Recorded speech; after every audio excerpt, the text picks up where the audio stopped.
जय जगन्नाथ सांग मैंने सिद्धि आज पालंग चडचडी खाइब बोली बाड़ीरू परिबा तोली आनिछि। चलंतु प्रस्तुत करिया पालंग साग चडचडी।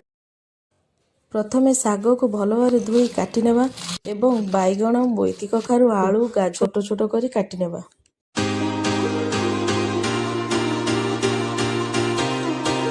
कढ़ाई किछि तेल पकाई प्रथमे बड़ी को भाजी नेबा। सेही तेल रे 1 चामच कला जीरा गोटे सुखिला लंका आउ किछि कटा पियाज पकाई किछि समय भाजी नेबा।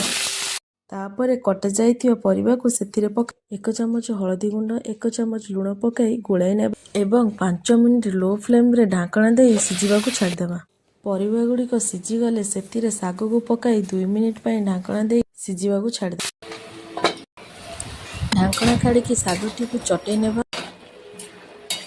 शेष में भजा जाइथिबा बड़ी को पकाई ओह्लाई नेबा। वर्तमान प्रस्तुत हो गला पालंग साग चडचडी।